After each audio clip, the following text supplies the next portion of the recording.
Guys, and welcome to another edition of The Kevin Moore Show, which is sponsored by channeling.com. Now, my guest today is Jim Phillips.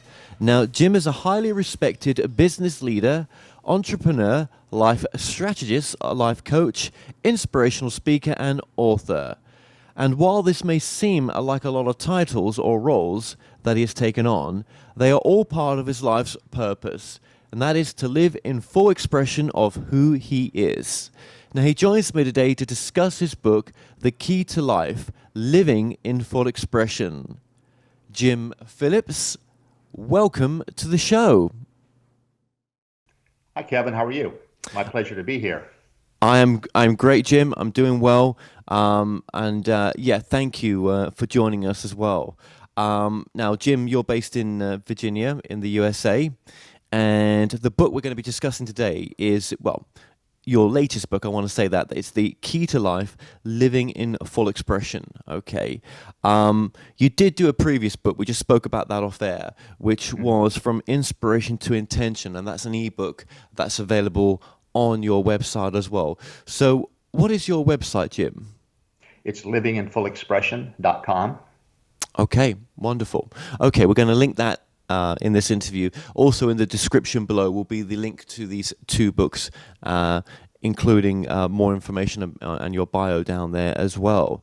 So, okay, now I've obviously read up some information on yourself, and I did read that at age 13 you had an experience at church which forever influenced you on your journey. Now, what was that experience?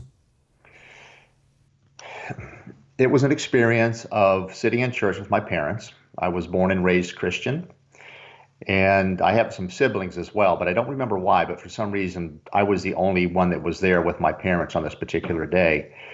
And I remember looking up to the front. The minister was up finishing up his sermon. I noticed some people over to my left were moving around a little bit, and they were getting ready to pass an offering basket. And I remember fidgeting. Now, being at 13 years old, I think that's probably normal for a 13-year-old boy sitting in church who would rather be doing probably anything else, playing ball or doing something, being out with my friends. And I just remember feeling very uneasy. And it wasn't about being uneasy about it being in church. It wasn't about religion or any of that. It was just I had a very uneasy feeling about being there. And I couldn't quite put my finger on it. And as I was contemplating that, all of a sudden up here to the right-hand side of my head, there was this loud, clear voice that said, "You're going to be doing this someday."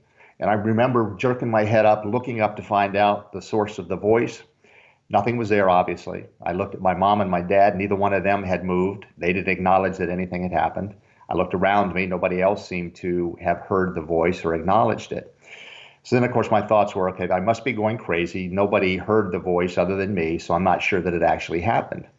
But then I started thinking, I'm going to be doing what? Because I had just had the sensation of being uneasy with sitting in church, looking at what was going on around me. And I knew that was the furthest thing from anything that I would ever contemplate doing as I got older. And so as I was sitting there, it was a couple minutes later, that same voice up here, same side, said, "You're going to be doing it differently." And now I'm looking around again. Nobody else acknowledged the voice. And then I start to think, okay, I'm going to be doing what differently? Because it's not going to be sitting in church leading a congregation. And so I held that with me until I was 13 years old. I didn't know what to make of it. To me, it happened. Now, if nobody else heard it, did it really happen? I don't know. It doesn't matter, but it impacted my life because I had the experience of it. And nobody knew about that until I released my book. And even my parents didn't know about it. And I guess that was out of embarrassment or not being sure that it actually had taken place, not knowing the meaning of it.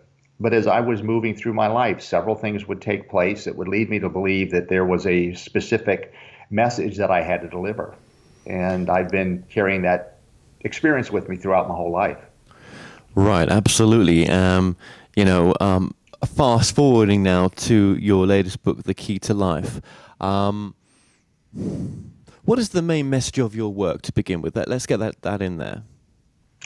If you look at the word life, it's the acronym for living in full expression.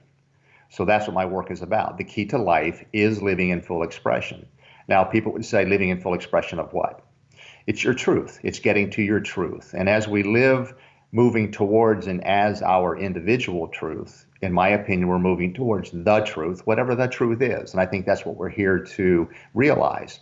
And I think it's more that we're here to realize the truth of who we are. And I've been asked before what I think the purpose of life is. Not an individual's life purpose, but the purpose. Why are any of us here? And the response that I got from that, when I say got from that, I ask questions and I get answers from wherever that comes from. So I asked the question, why am I here? Why are any of us here? And the response that I got immediately was, it's the progressive realization of the truth, that we're here to experience all that we can on our way to understanding the truth. And so I believe that our life experiences are nothing more than that. That's not to minimize them, but they're all about us getting to our own truth through the experiences that I believe we create specifically for that purpose. So that voice is still with you? Yes, but I pay attention to it now. Okay. And again, does it still come in a sort of omnipresent kind of voice in your head, or is it more of an intuition nowadays, like just a knowing, or both? Yeah, I would say it's probably both because I get up in the morning very early. I walk around 5:30 every morning, and if there's a particular challenge I'm going through, if there's more information I need on a particular topic, I'll ask a question around it. And invariably, I'll get an answer pretty quickly. And it usually comes in the form of a quote, or it could come in the form of a word that I more or less massage a little bit during the course of the day to get the full meaning of it. My book has, I believe, it's 41 different quotes that came as a result of these early morning walks. And it's all pertaining specifically to, I believe, questions that we all have regarding life and who we are and why we're here and what our individual life purposes are. But to get more specific to your question, the voice now is my voice. And I asked about that one time. Why is the voice I hear my voice? Because I also talk to other people that I coach. And they'll say, well, I don't trust the voice I hear because I just hear myself talking. But I was told that the voice will come in the voice and in the language that we're most willing to accept. And our own voice is that voice. So when I get the messages, it could come in terms of thought. It could come in terms of a voice that I hear. It could come in terms of a car driving by that has a sign on the side of it that has a word that all of a sudden it opens up something in me that releases whatever the information is that I'm looking for. It comes from everywhere. So I don't deny any source of information. I see where it goes, and more often than not, it's a true answer for me.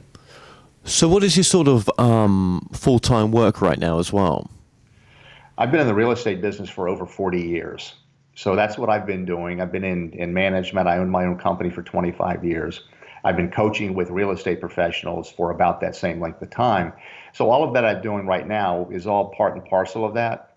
And even the spiritual side of things that I do, I brought that to my real estate business. And I've done a lot of speaking and training and coaching and whatnot through real estate. Oh, that's wonderful. Okay, so yeah, fully putting it into practice. And obviously, let's get into your book as well. Why this book then? I think anytime you talk to anybody who writes a book, I think we deny it for as long as we can.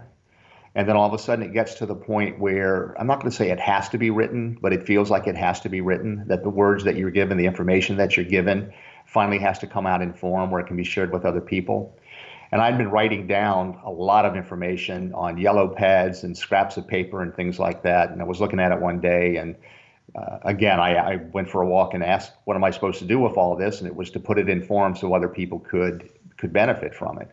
So it just got to that point about 4 years ago, actually 5 years ago, because it took me about a year once I started writing to actually get all the information together and refine it and do what I wanted to do with it. And what has been the response from that sense?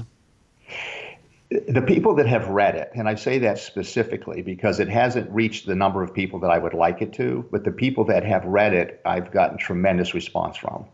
I've had people tell me that it has in one way, shape, or form saved their life, and they meant that literally because of where they might have been in their own life experience at the time, that it's caused them to let go of limiting beliefs they've held about themselves and maybe about the way life is, freeing them to live the life that they truly want to live.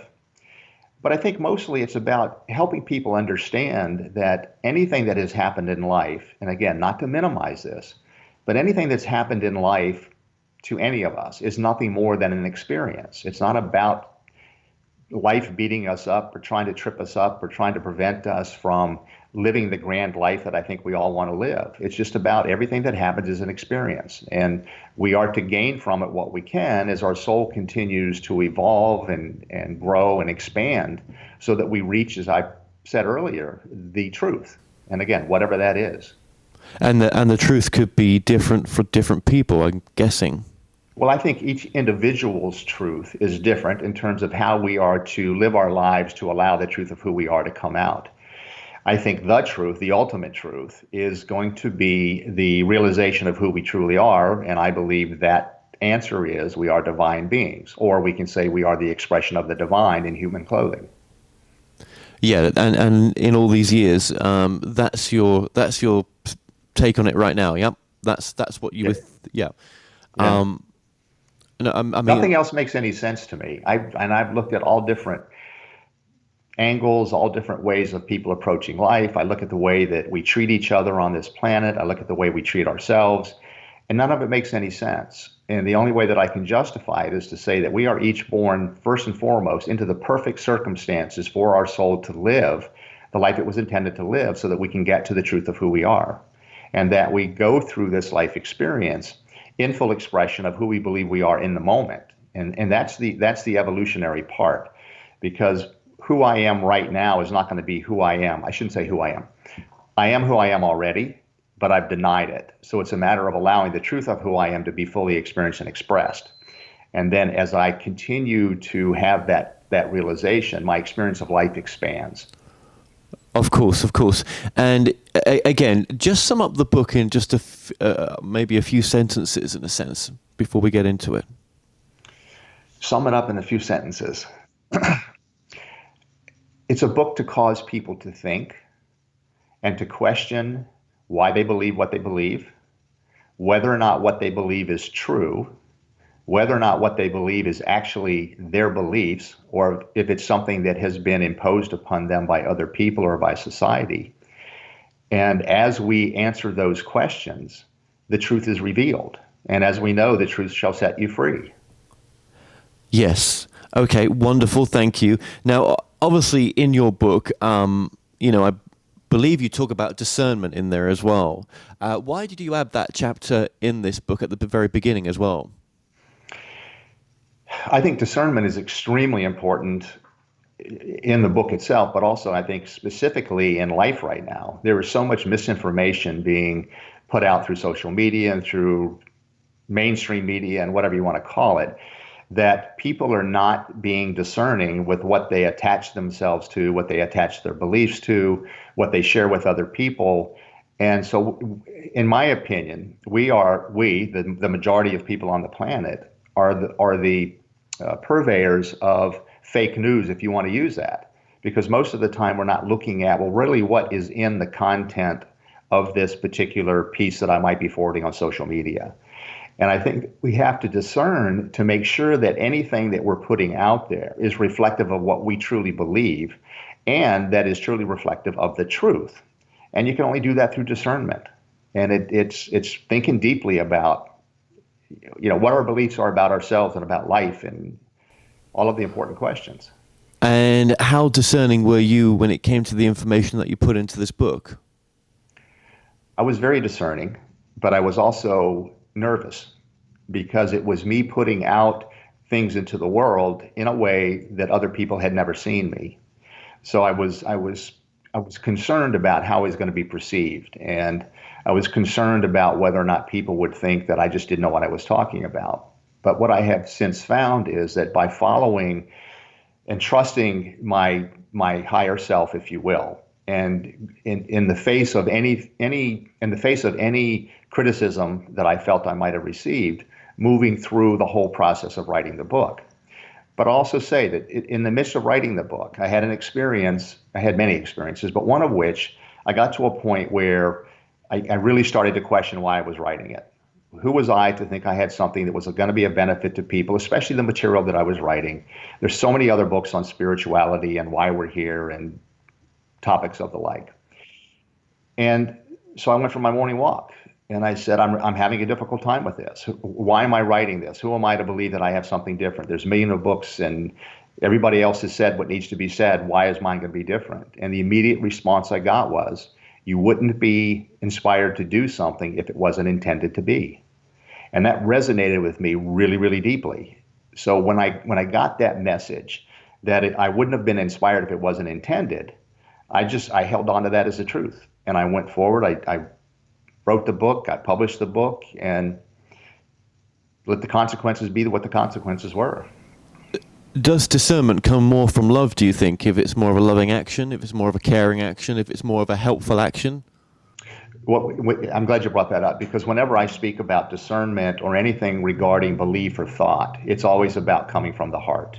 It's never about allowing it to come from a dark place where it could be misleading or judgmental or critical. It's always from the heart, where it's going to be love-based, to use the word that you just used, and to me, more of the truth. Yeah, helpful was another word that maybe can come from love. Yeah. Anything that's not fear porn based, basically. But even something that is fear-based that somebody might put out, as long as somebody doesn't attach to the fear-based thought, but they look at it and they say, no, that's not the way I want to be, and it causes them to move deeper into the love side, well, then that's of benefit. So we can't discount the No, benefit no, of no, that other stuff. no. But sometimes, most times, there's an attachment to the fear porn based stuff because it is attractive. Right. It gets Right. us to think thoughts that we then. To be honest, most fear porn is based in non-self responsibility, I think. Yes. I was just going to use that word. It's about people not taking responsibility for their own lives. It's easier. But here's the interesting thing to me, and that is that most people don't realize how challenging it is to uphold the lives that we're living, because we become so used to it. And so when we look to move away from that, that seems to be more difficult and more challenging. When in my belief, all I'm doing is moving into more of who I already am, allowing that to be, as opposed to keeping up this facade. Yeah, well, exactly. You're bringing that greater part of yourself through which is only ever, yeah, absolutely. It's just a facade. But maybe then, there's the ego side there that likes that, isn't there? And I'm, having a go at the ego. I think it's a great thing, the ego, right? But I Yeah. mean, there's, I think we're meant to have an ego. Do you know that? I think we're meant to have all these wonderful things, and it's trying to keep it in balance, isn't it? Sometimes. Yes. Yeah. Yeah. Yeah. Now, obviously, with your book as well, you talk about, and I don't, obviously there is a lot of information in your book, and we are just brushing on the ideas. Where it goes into much more detail in the book. I just want to say that, but just being very brief in your answers, because obviously, time is a factor here. But what is living in full expression? What does that mean to you, briefly? Being real, being authentic, not allowing any fear of what other people might think about me or anybody who's living in full expression. And it's also about being authentic in the moment, and having, if I'm angry, living in full expression is being angry. It's about allowing that expression of anger to come through. However, what it's not becoming an angry person, because I believe we're here to have the full range of human emotions. I think that's part of it, so that we can understand it and we can feel it. Because part of being a spiritual being here on this planet is to have the experience of feeling and the emotions that go with that. So I think it's about being real. It's about being authentic. It's about not allowing other people to dictate who we are, what we're all about, and what we can do. Yeah, yeah. If you don't mind me asking, are you married?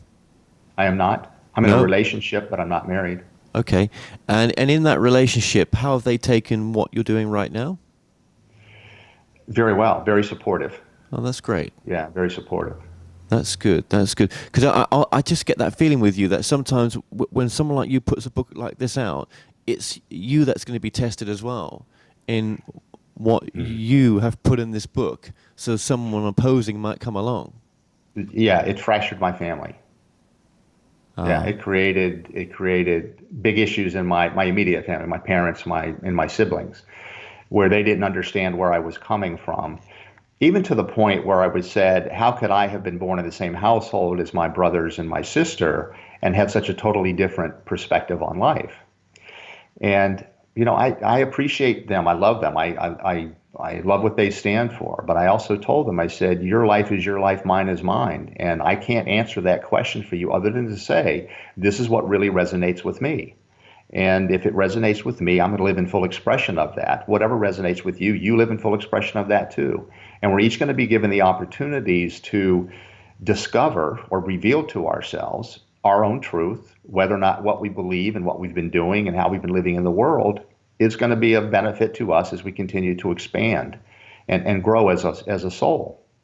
But I also, and I didn't say this in a critical way, but my question to them was, what if I'm right? What if the way I'm looking at life is more the way that was intended? I shouldn't say that because everybody's life is intended the way that it is. So I'm not trying to say somebody should live life the way I am. But my point being, well, what if the way I'm living my life is the perfect way to live my life for me, which I believe it is. And their way of living their life is a perfect Correct. way for what they need to get out of this experience as well. You know, Correct. okay, so I thought I could sense there was a fracture. I don't know why. I don't. That's kind of weird. I thought there was somewhere. I was like, he's being tested. Why am I feeling that for? That was not part of the Yeah. interview question, right? Yeah. Yeah. Okay. Well, I suppose all you can say in those situations is, "I'm sorry you feel that way, but I still love you." Yeah. Um, yeah. So yeah, so there is no free ticket for yourself. I guess that's what I'm getting to as well, even as the author for this book. Well, I think that's a misunderstanding from most people who have not fully engaged in, let's just say, a more spiritual way of living life. They think that those who have engaged, those who have written a book, I'm sure you having your show, people think that you have it all figured out and life is just wonderful and that you never have any challenges. And it's far from the truth. Yeah, I mean, absolutely. My life is in turmoil a lot of times, and then there's also moments of bliss, but Right. I am completely have put myself through some amazing crazy tests. So yes, or sometimes they seem to be a bit out of our control as well, don't they? Sometimes. Do you feel Yeah. that there's an upper hand, or there's I'm going to call it the universe. There's the universe that everything that happens in our journey is the best for us. There's nothing that we go through that we can't handle on some level. Yes. Oh, yeah. I absolutely believe that there is nothing that will be given that we don't have the capability of going through. And it's not because, for me, it's not because nothing's going to be put in front of us that we can't handle. It's that there is nothing we can't handle. So it doesn't matter what it is. It just, there is nothing we cannot move through and gain benefit of. But I'll also say that my perspective of this, it's not like there is some upper hand that's throwing these difficult challenges at us. I think it all has to do with energy. And I think it all has to do with, if you look at a volcano as an example, that a volcano doesn't erupt until the energy within the core of the earth and the magma and the lava and all that kind of stuff gets to the point where it has to erupt. So I think that the difficult situations in our lives, it's the same thing. The energy around us, thoughts, beliefs we hold, people that we've allowed to stay in our circle, if you will, our circle of influence, circumstances with work, circumstances with relationships, it all gets to a point where it has to erupt. And I think that's where the challenging things happen. And I'll even go further that I believe that natural disasters are the same way, that it is the energy of the planet. It's the energy of also humanity that gets to the point where these major events take place because the universe, the earth as well, bringing it down a level, has to release this energy. And that's the only way that it can be done. Well, there certainly is a lot of changes going on right now. There's some, you bring this book out at a great time of change on this planet. Hmm. And I think more people as well, I've said this in previous shows, more people are waking up. Hmm. We're not even waking up. It's that I think we're already waking up. I think really that they're the wrong words, that they're just moving away from more of a controlled religion to more of a self-religion. Yeah. Well, I think all the stuff that we hear about what's happening within different religions, and you see how the people within the religions are not necessarily following what they're telling everybody else to do. And I think that people are saying, I believe in God, but I don't believe I have to go through someone else to have that conversation. And I think that's a lot of what religion has done for a lot of people, is made them believe that there was a separation between them and God as far as communicating, or whoever they believe or whatever they believe the higher source to be. And it's not. We have that direct communication capability. In fact, I've always had it. We've always been communicating directly with whatever that source is, because I believe we are that source.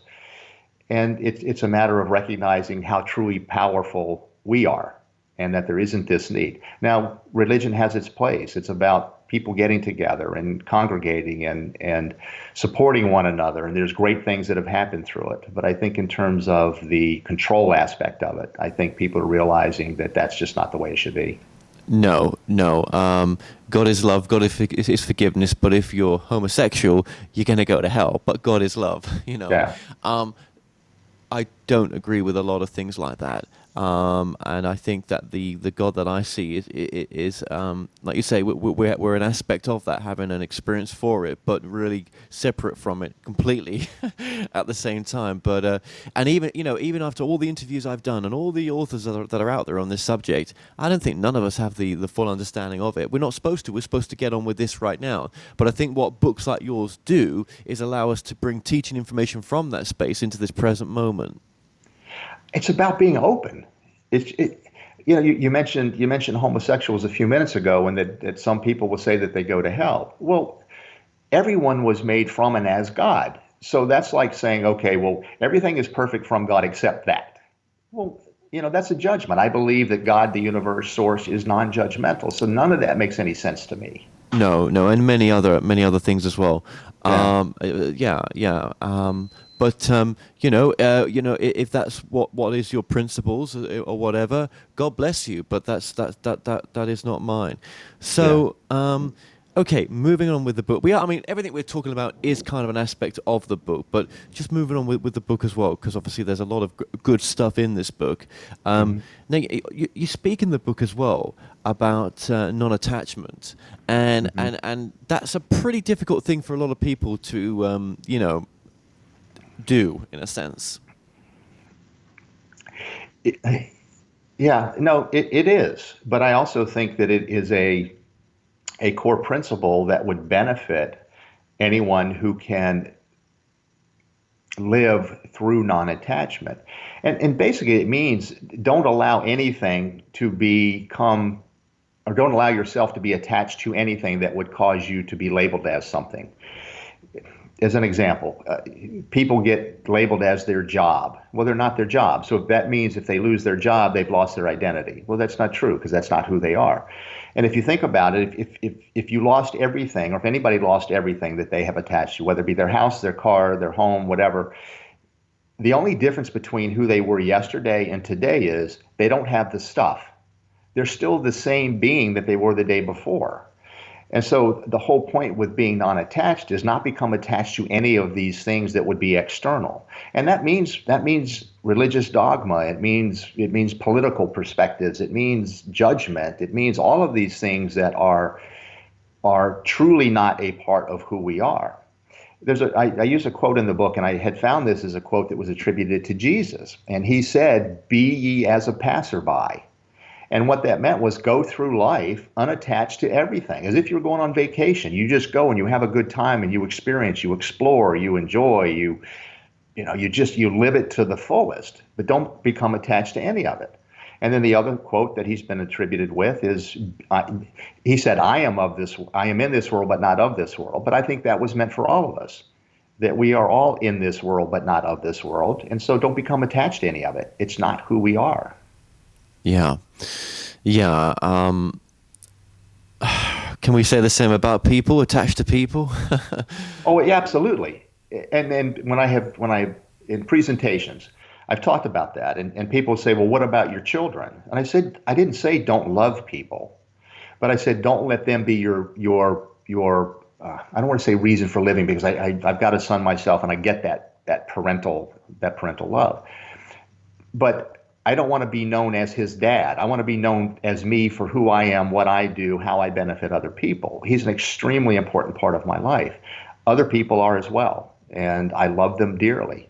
But I think it's really a matter of all of us recognizing who we are as individual expressions of the divine, living from that and understanding that we're all of the same source, and that we're not supposed to live our lives through other people. Maybe that's a better way to put it. We're not supposed to live our lives through other people, where doing so would prevent us from living in full expression. Right, right, absolutely, absolutely. And you know, it's okay to be human as well. You know, what you're not saying in this book is that we've got to start getting the harps out and start putting out, putting on the white robes and singing, kumbaya. You're saying that, being us, who we are right now, as long as we're not going out there, I guess, knowingly hurting ourselves and others, is not a bad place to be.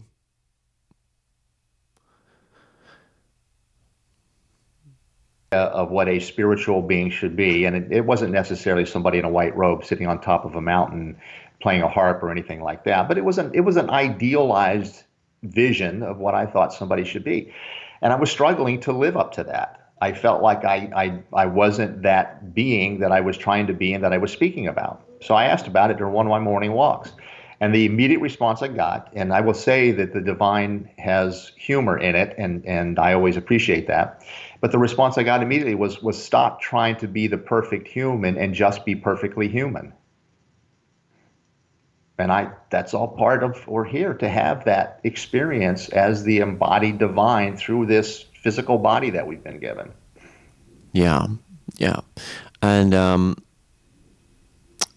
I suppose, letting go of attachments of what others think about us as well. Yeah, I mean, quite frankly, you and I could finish this interview and you could say that Jim was a complete jerk. Well, if I attached to that, I could go through the rest of the day being upset and disappointed and feel bad and not do the things that I would really like to do. But quite frankly, what you or others believe about me shouldn't concern me. Now, it doesn't mean you intentionally go out and you become a jerk. I'm not talking about that. But people are going to have their own beliefs based on their own stuff. And if we go through life, living life based on how other people perceive us, and if we try to live our lives trying to live up to the expectation of everybody else, it's funny that you bring that up, because that's one of the quotes in my book. I had it this is, idea. and it hurts more when they're closer to us, when those things can be said. Yeah, and I guess we're also able to inflict that on others as well, which we've all done, Right. and but we try to be better, don't we? To be a better people, be a better person, and not come from that space. But it's easy to slip up, isn't it? It's easy to for us to get back off it, this interview and go back to some old patterns. It's I mean. Is that just part of being human? I guess that it's okay to keep screwing up, or is it a screw up? Is it just? I don't. It's an experience. I don't think it's a screw up. I think it's another experience. But I think people who are intentional about wanting to get to their truth, using the language that I use, people that are intentional about that, when they screw up, so to speak, they recognize it. They're aware of it, and then they try to correct it. They don't wallow in it, or they don't allow it to become who they are from that point forward. And when I mentioned earlier about people thinking that those who appear to be on a more spiritual trajectory, so to speak, where life is better, I think it's more difficult because you become more aware of the things that you do, or how you're being, or how you're interacting with other people. And we see how often we are screwing up, so to speak. But I think those things happen for a purpose, and I think it's to help us see that we're off track. And then we can bring ourselves back on track. And maybe the time in between screw-ups becomes less and less. But we're going to have those, and I think it's to keep us honest. Well, you did say at the beginning of this interview that there are no mistakes, in a sense, that everything Yeah. happens for a reason, and everything's sometimes for your highest intention for you when it happens to you, right? Well, no matter Yeah. what the situation is, I try to say this to myself more and more. I'll still be saying this in another 30 years' time, probably, if I live that long. That oh yeah, yeah, I knew that was for my best intention, my highest intention. That I can now sort of walk away from, being stressed out that, why did that happen? Why was that like that? Oh no, no, it's okay. It probably has happened for the best reason. Do you know what I mean? Yeah. Um, and living from some of these principles that you're talking about as well, it does make life easier. I mean, you mentioned in the book about heaven on earth. Do you Mhm. feel that it's possible that heaven is on earth in a sense?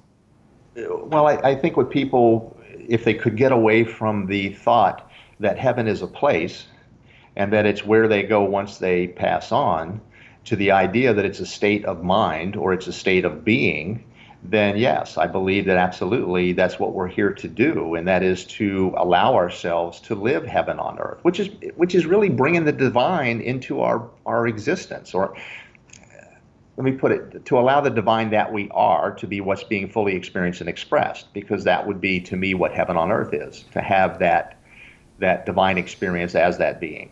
Sure, sure, absolutely.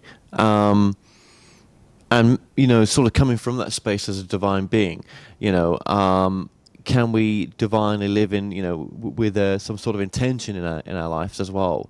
Um, you know, well, let me put it this way: creating life with intention as well. Mhm. I mean, you talk about this in your book that we need to have awareness in the way that we're creating our life. Mhm.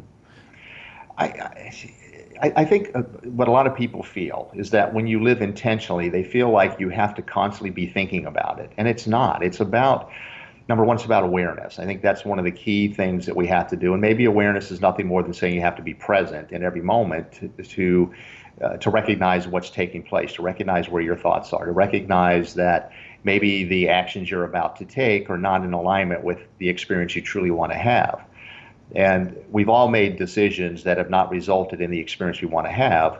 And yet we can look back on it. They said, well, if that experience didn't happen the way that it did, I probably wouldn't have moved on to be where I am right now. So I think that's part of recognizing that everything that happens in our lives is going to benefit us in some way, shape, or form.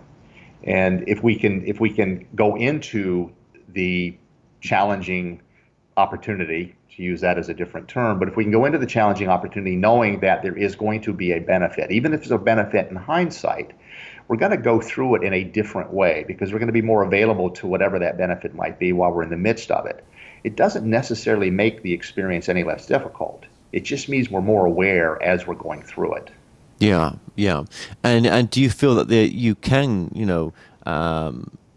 through the power of belief, create the life that you want as you go through life? Do you think that we create a lot of our own situations that we're going through right now, or do you think we're kind of helped along the way to go in certain directions? Well, I think it's both. I think that we create the circumstances based on choices we make, and our choices that we make are based on the beliefs we hold and thoughts that we have. I use a formula in my presentation. I say everything begins in thought. And once a thought, then the potential for the object of the thought is now there, the potential for it. So now what do you believe? Do you believe it's possible? Do you believe it's not impossible? Now, of course, when we believe whether or not something's possible, we measure it against what we've already held as being possible. So many times we're limiting ourselves. So we have to get away from that and really understand that if something originates from a thought, the potential for it is already there. If you believe that it is possible, well, then what decisions you're going to make moving forward that will bring that, whatever it is you're trying to create, into your lived experience. And all we can do is make the decisions leading into the final choice and the actions we take. We don't choose the consequence of it. But I believe that the consequence of it is always going to be what's needed. It's not always going to be what we wanted, but it's going to be what was needed for our soul to further advance its agenda here, I guess. Yeah. Have you ever sort of practiced the idea of sort of imagining that which you want? If there's something that did you see yourself doing some of the things that you're doing now, career-wise as well? Well, I think because I had the experience when I was 13, that planted that seed in my head. So that was always something that I was falling back on. Is this part of that, whatever that was when I was 13 years old? And then when I'd have an experience like, okay, well, yeah, that feels like this is probably what I'm doing. I've always felt there was a message that I was supposed to have come through me, and I believe that's what's happening right now. I still don't know exactly what it is. It's constantly expanding, and I'll go in different directions. But it's because of my realization of certain things that maybe I held as true before that just no longer resonate as true for me. So I allow whatever new information to come in to be that now against which I'm making decisions. So it's just the expansion process. Yeah, yeah, absolutely. It's been an expansion uh, process for you, and what is? I guess that's one of your life's purposes, then, isn't it, to sort of spread this work? It's for me to gain the realization and recognition of it for me first and foremost. And I think that's the way it is with anybody that feels they might have a more directed life's purpose. It's for the individual first and foremost. Then if we are compelled to do work that would allow us to share it with other people, then I think that we do. But I think it's always for the person receiving it first and foremost. And I've seen too many people who have tremendous gifts and yet their lives are miserable. But they keep putting this information out to help benefit everybody else and to make everybody else's lives good, but yet they haven't applied it in their own life. And I think that's wrong, because I think we have to have the experience first to be able to share it from an experiential perspective, which is going to be more heartfelt and I think easier for other people to receive. Okay, then. So, how much of what's in this book was for others and not for yourself? It was all for me. And I'll just tell you, we had mentioned earlier before we came on air that this is the second edition that's now available. The first time I wrote the book and I published it, I did it for the wrong reasons. I did it to prove to other people and to myself that I could. It had nothing to do with the message. It had to do with me proving that I could write a book against all the criticism and challenges that other people were throwing at me. So when I got the inspiration to rewrite it, I added, I don't know, probably 15, 20,000 more words to the original book. I then edited back down to, I think there's close to 50,000 words in the book right now. And then I printed it out on 11 and a half by 11 or 8.5 by 11 paper. And I took each of the 19 or 20 chapters, put it on my dining room table, and it was totally out of order. So I went through and moved the different chapters around, and it created a much greater flow. And then my intention was, okay, this isn't about me right now. I understand the information. Most of what was in the book has been from experiences I've had. So I can speak about it from an experiential standpoint. And then when I laid it out and I put it in this new order, it made so much more sense. And so that's now the book that anybody that buys it can hold in their hands. So it was, again, a process. And I think that all of us have to understand that whatever information we're being given, first and foremost, is for us as the individual. And then if we are compelled to share it with other people in whatever form we are compelled to do it, then that's a decision we make as to whether or not we're going to follow through with it. Yeah, I've come across lots of people that are, I would say, of service and maybe at the detriment to themselves as well sometimes, right? Yeah. But I think the more they give, the more they get back. Do you see that in what you're doing here at all? I think the more you give, the more you get back. But I think we have to be careful with, are we attaching ourselves to the positive feedback and not so much the real benefit that other people are gaining from the work that we're doing? That's part of being non-attached, is not living for, the ego getting the strokes, and people always saying how great you are and how wonderful you are, and the feedback that you get on the work that you do. I think we've got to be really careful with that we don't allow that, whatever that image is that's being created of us by these comments from other people, that we're not attaching to that as who we truly are. Yeah, and maybe, as you say in the book, what who sees what you see, in a sense, I mean, what you see about yourself, other people may see it completely differently. Oh, absolutely. Absolutely. And I think the other thing too is that a lot of times other people will see something in us that's truly beneficial, and that is a characteristic or an attribute that maybe we don't recognize within ourselves. And I think it's important for people to help us with that, to bring it to our attention. But then I think we've got to be really careful that we don't now allow that to become an egoic expression. We've got to understand that that's just who that individual might be. And as long as we're continuing to live through our truth and authentically, then I think we're going to be okay with that. Hmm. Oh, absolutely. Now, one of the chapters, well, sort of kind of final chapter in your book, you talk about miracles. Why did you include that chapter in this book? Because I think that miracles to me are nothing more than acts of creation. And again, I don't want to minimize that. They're acts of creation. And I think that through religion, miracles have been made to be something that we can't do, that we can't understand, that it's about a person or a saint or whomever doing this act that we just don't understand and can't believe. And to me, we're all capable of it. And I even use in the book an example of, if you're standing at a grocery store and you see, or you go into a grocery store and you are in a really bad mood. I mean, just you've had a bad day and you feel terrible and your shoulders are slumped and the world is just falling down around you. Well, then there's a little baby in front of you, and all of a sudden the baby turns around and smiles at you. And then all of a sudden, everything you were feeling melts away. How is that not a miracle? I mean, the mere facial expression of an infant totally changes your physiology, totally changes the way that you feel right now. You engage and you probably smile back to the child. Why is that not a miracle in terms of the change that it made? And I think it proves that experience and I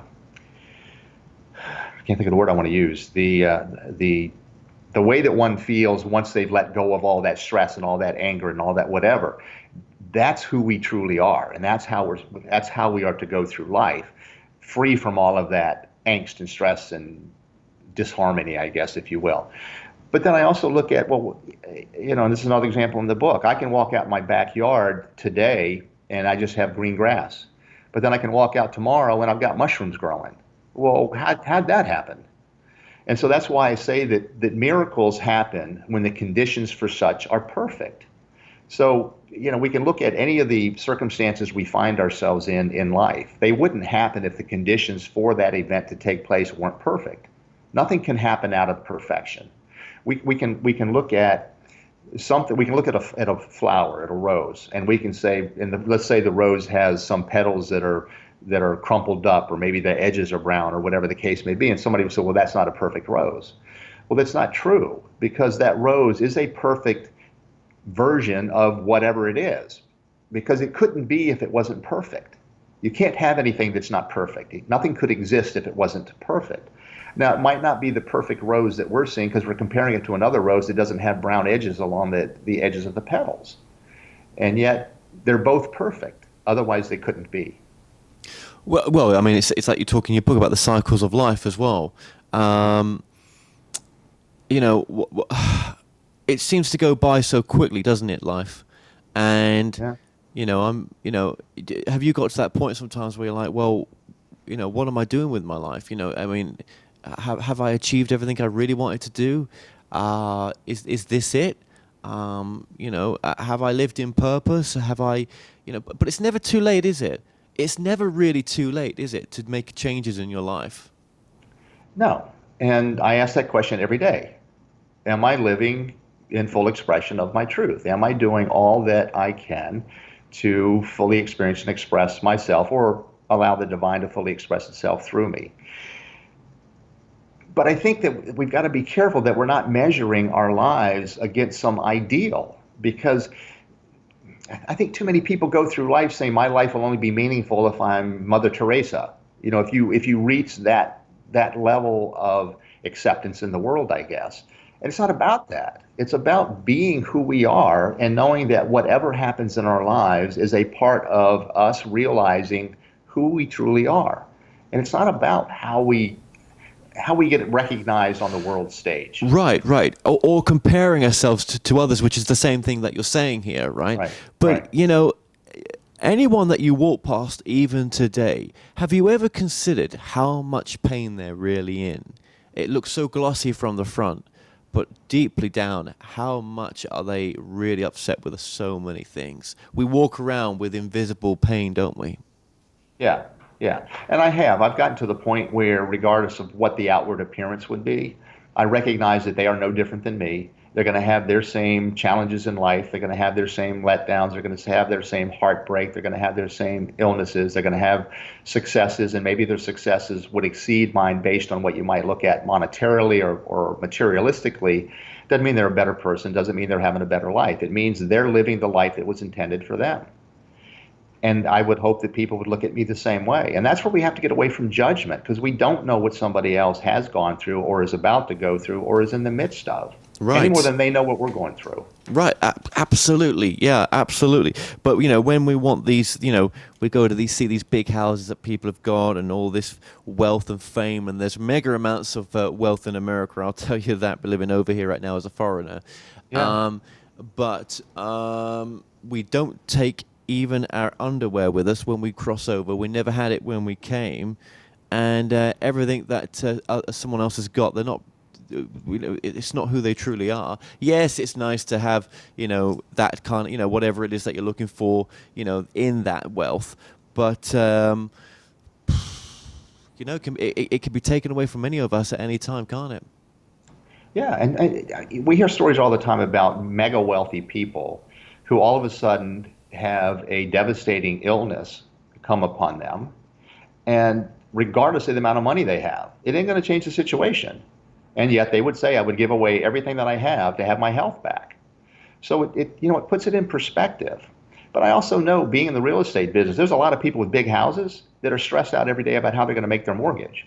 And yet the big house and all the cars and the country club memberships and all of that, it's about keeping up with the person next door. It's about maintaining a false identity.